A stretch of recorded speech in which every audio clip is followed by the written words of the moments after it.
आता आपल्या आवडत्या मालिकेचे संपूर्ण भाग मालिका प्रसारित झाल्यानंतर लगेचच पाहू शकता फक्त सन नेक्स्ट वर. भारतातील प्रेक्षकांसाठी मोफत सेवा. जाऊयात का? आमच्या घरी होय? वाड्यावर का? का येऊ नको का? अगं नाही, तसं नाही. तू ये, तू माझ्या संग येणारा यात मला आनंदच आहे बघ. पण तू सावताहून म्हणलीस ना घरला येते म्हणून विचारतो आहे. तुझं काय काम आहे होय? शरूकडे थोडं काम आहे. तिच्याकडं आणि काय काम आहे? आता आहे आमच्या बहिणींचं काहीतरी. तुम्हाला कारण नाही सांगितलं तर घरी नेणार नाही का तुम्ही? अगं नाही नाही, तू सांग, नाहीतर नको सांगूस. मी तुला माझ्या संग घरला घेऊनच जाणार आहे. कसंही तेवढाच मला तुझ्या संग जास्त वेळ मिळेल ना. त्याचं काय आहे, तू इकली पॉइंट आहेस ना माझा. काय इकली पॉइंट? चला चल चल.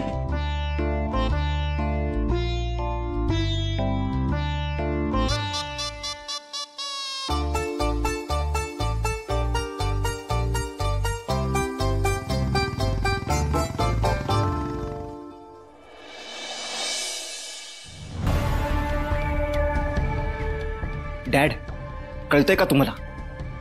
आज थोडक्यात वाचलोय आपण. यापुढे तरी काळजी घ्या. आणि हा, आपल्या प्लॅन बद्दल यापुढे कोणासमोरही बोलू नका. हा सगळंच गळ्याशी आलं असतं आपल्या.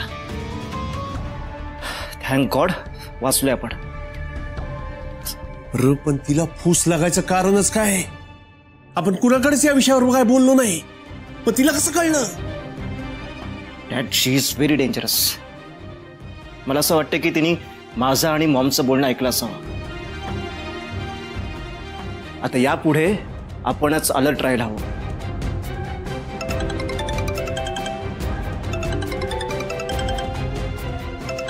आता हा का फोन करतोय?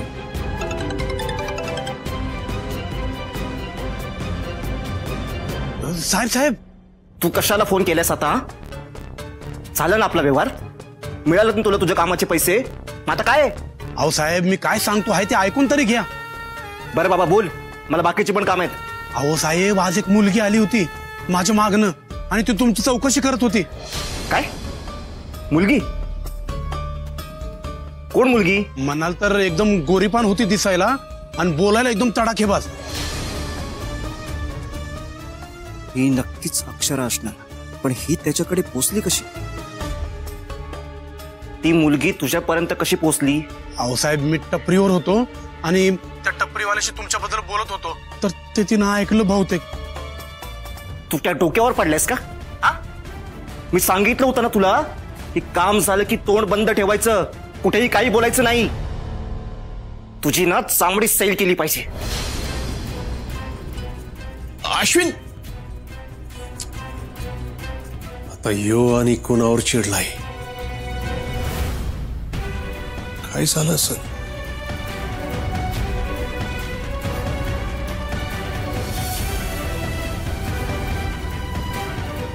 तुझ्या या मूर्खपणामुळे जर माझ्या काही अंगलट आलं ना तर लक्षात ठेव, तुला सोडणार नाही मी. साहेब, जगाच्या पाठीवर कुठेही असशील ना तिथून शोधून काढीन तुला. आता मी जे सांगतो ना ते नीट ऐक. इथून गायब व्हायचं. होय होय. यापुढे जर कोल्हापुरात कुठेही दिसलास ना तर तुझ्या टेम्पो सकट तुला देखील पन्हाळ्याच्या कडावरून खाली ढकलून देईल. नको साहेब, नको. आणि जास्त हुशारी करू नकोस. तुझ्याबद्दल ना सगळं माहितीये मला. तुझ्या टेम्पोचा नंबर MHL 96223. हा साहेब. हा, तुझ्या घरचा पत्ता उजळेवाडी प्रियदर्शन कॉलनी रूम नंबर 27. होय साहेब, होय. त्यामुळे असं समजू नकोस की मला तुझ्याबद्दल काहीच माहिती नाहीये. माझ्यापासून लपून तू कुठेही जाऊ शकत नाहीस. तू जिथं असशील ना तिथून शोधेन तुला मी. आणि पुन्हा एकदा सांगतो, हे प्रकरण जर माझ्या अंगलट आलं ना तर पुरता विस्कटून टाकेन तुला मी. चल ठेव फोन. होय.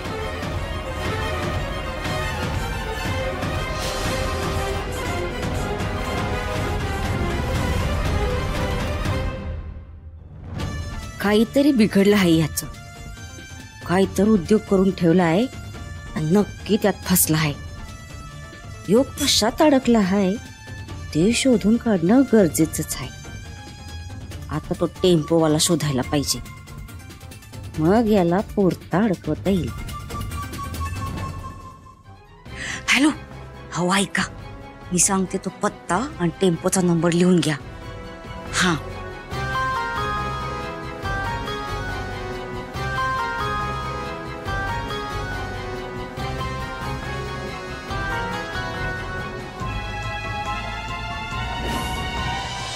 ताई, अहो किती राबता तुम्ही या घरासाठी, आणि आता लगीन घर म्हटल्यावर तुमचे कष्ट आणखीनच वाढणार. असं काय बोलतेस वहिनी? हा, अगं आपल्या जीवाभावाच्या माणसांसाठी काम केलं म्हणजे कष्ट असतात वय, तेव्हा आनंद काही वेगळाच असतोय बघ. यावं का?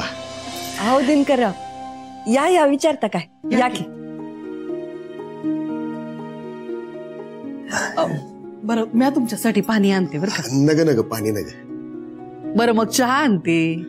हाव नग, चहा बी नग. अहो काय हे, चहा नको पाणी नको असं कसं?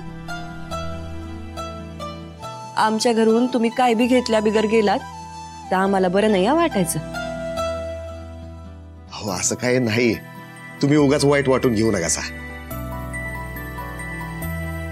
बरं काय, आमच्याकडं मुलींचे सासरी चहा तर लांबच, पर पाणी बी पित नाहीत. आणि अक्षरान शरू माझ्या मुलीच आहेत की हो. मग त्या आमच्या बी मुलीच आहेत आता. आणि तसं बी हे चहा पाणी न घेण्याचं काय काढलंय तुम्ही? हा, पर तशी तुमची श्रद्धा असेल तर आम्ही मान राखू तुमच्या इच्छेचा. पण मॅडम, कशा पायी बोलविलेत? काय काम होतं का? भाई, म्हणजे आपण सुंदर आणि अक्षराचं लगीन ठरवलं आहे, तर एक इच्छा बोलून दाखवायची होती. इच्छा? हा, म्हणजे माझ्या मनात असा विचार येतोय का उद्याच आपण त्यांच्या लग्नाची सुपारी फोडण्याचा कार्यक्रम करूया. लई झाकीचार आहे वहिनी, आणि उद्याचा दिवस बी एकदम शुभ आहे बघ. दिनकरराव, तुम्हासनी चालेल ना? व ही तर शुभ वार्ता आहे, चालल म्हणून काय विचारता? ह्यो तर माझ्यासाठी आनंदाचा दिस आहे, मी कशा पाय नाही म्हणू.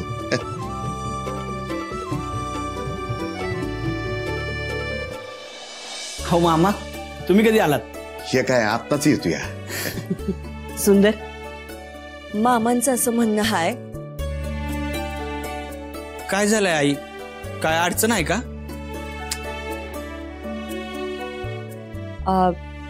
हा, म्हणजे मामा असं सुचवतायत का तुमचं लगीन आपण 6 महिन्यांनी करूया. 6 महिन्यांनी का?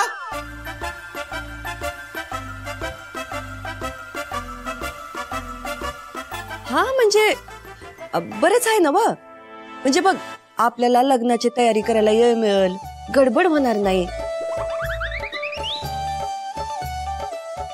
मला तर हे एकदम भारी वाटतंय बघ. अगं पर आई, ठीक आहे.